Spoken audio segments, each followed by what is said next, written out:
Hello সবাইকে, আশা করি আপনারা সবাই অনেক ভালো আছেন। আমরা আমাদের ফেসবুক অ্যাডসের গত ক্লাসে ফেসবুক অ্যাডস ম্যানেজারের সকল টুলস নিয়ে আলোচনা করেছিলাম।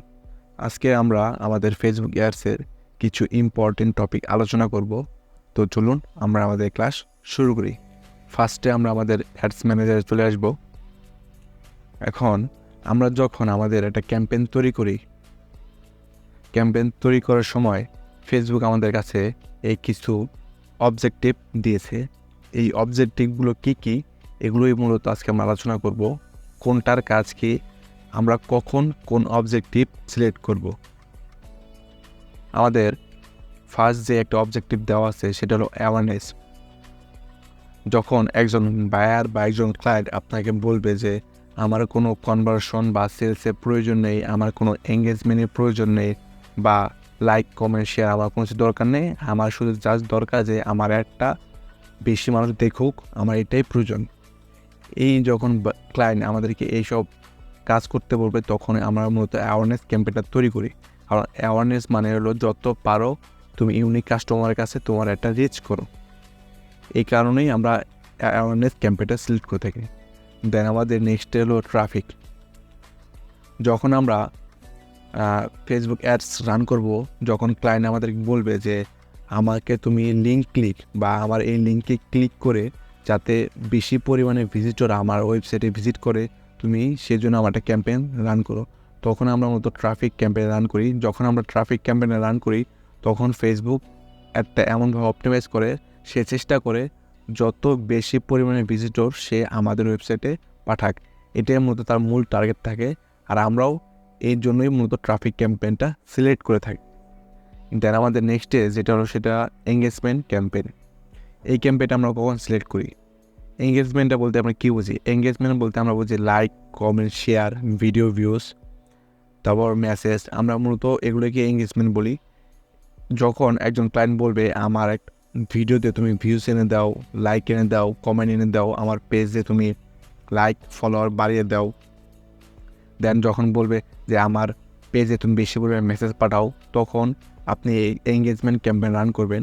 এঙ্গেজমেন্ট অবজেক্টিভ সিলেক্ট করার মূল কথাই হচ্ছে যত পরিমাণে লাইক, কমেন্ট, শেয়ার, মেসেজ ফেসবুকের পেজে পাঠানো, এটাই মূলত এঙ্গেজমেন্টের মূল ধারণা। দেন আমাদের নেক্সটে যেটা হলো লিড ক্যাম্পেইন। আমরা লিডটা কখন সিলেক্ট করব? যখন একজন ক্লায়েন্ট আপনাকে বলবে যে আমার রিয়েল এস্টেট বা আমার গাড়ির শোরুম আছে, তুমি আমার কাস্টমারের জন্য লিড জেনারেট করো। কারণ কি, আপনার গাড়ি বলেন বা রিয়েল এস্টেট বলেন বা ফ্ল্যাট বলেন, এগুলো তো আর 2-4 টাকার প্রোডাক্ট না যে ফেসবুকে অ্যাডস দেখলো সে সাথে সাথে কিনে নেবে। এর জন্য ফার্স্ট অফ অল করতে হয় কি, কাস্টমারের লিড জেনারেট করতে হয়। সেটা ইমেল হতে পারে, সেটা ফোন নাম্বার হতে পারে। দেন এগুলো কালেক্ট করে তাকে কল করতে হয়, দেন তাদের সাথে মিটিং সেট আপ করতে হয়, দেন তার প্রোডাক্টটা কেনাবেচা করতে হয়। তো এর জন্য মূলত ফেসবুকে লিডস ক্যাম্পেইন রান করা হয়। যখন একটা কাস্টমার এটা ক্যাম্পেইন দেখে, সেখানে মনে করে সাপোজ ফ্ল্যাট বিক্রি হচ্ছে, সে এটাতে ইন্টারেস্ট নেবে, তখন সে তার লিডটা এই অ্যাডসের সেকশনের নিচে সে লিডটা জমা দিবে। দেন যে ক্যাম্পেইনের যে ওনার যে ক্যাম্পেইনটা রান করছে, সে সেই লিডটাকে কল করবে। দেন কল করে কথাবার্তা বলে মিটিং সেট আপ করে, যদি কাস্টমারের সব কিছু পছন্দ হয় তখন সে ফ্ল্যাটটা কিনবে। তো এভাবে মূলত লিডটাকে আমরা কালেক্ট করে থাকি। দেন আমাদের ক্লায়েন্ট, আমাদের যে কাস্টমার, তাদের কাছে তার প্রোডাক্টটা সেল করে। আমরা মূলত এই কারণে মূলত আমরা লিডস ক্যাম্পেইনটা রান করে থাকি।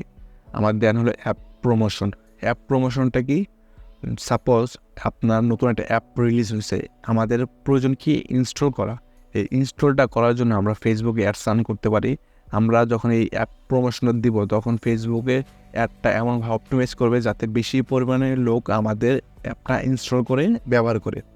এর জন্য মূলত আমরা আমাদের অ্যাপ প্রমোশনটা ব্যবহার করে থাকি। দেন আমাদের মেন হলো সেলসটা মূলত কি, সেলসটা মূলত বিক্রি করা।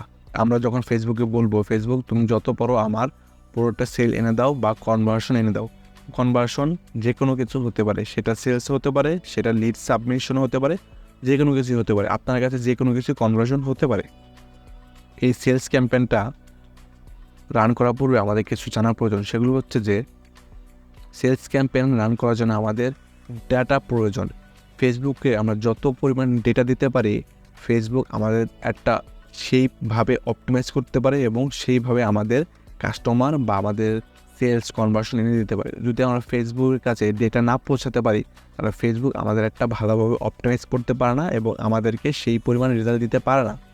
তো এর জন্য এই সেলস ক্যাম্পেইনটা বা এই কনভার্সন ক্যাম্পেইনটা অপটিমাইজ করার জন্য আমরা মূলত ইভেন্ট তৈরি করি বা বলতে পারেন আপনার সার্ভার সাইড ট্র্যাকিং। তখন আমরা এই ইভেন্ট তৈরি করার মাধ্যমে ফেসবুকের কাছে ডেটাগুলো পৌঁছে দিই। দেন ফেসবুক সেই ডেটাগুলো রিড করে তার মতো সে অপটিমাইজ করে আমাদেরকে সে বেটার রেজাল্ট এনে দেয়। এই কয়েকটাই হচ্ছে ফেসবুকের মূল অবজেক্টিভ। এর ভিতরে যখন আপনারা অ্যাড সেটে যাবেন তখন আরও কিছু সাব অবজেক্টিভ পাবেন, যেখানে রিচ, ইমপ্রেশন আর অনেক কিছু আছে। সেগুলো যখন আমরা পরবর্তীতে ক্যাম্পেইন তৈরি করব সেগুলো আমরা পরবর্তীতে আলোচনা করব। তো আজকে এই পর্যন্তই, দেখা হবে পরবর্তী ক্লাসে। আসসালামু আলাইকুম।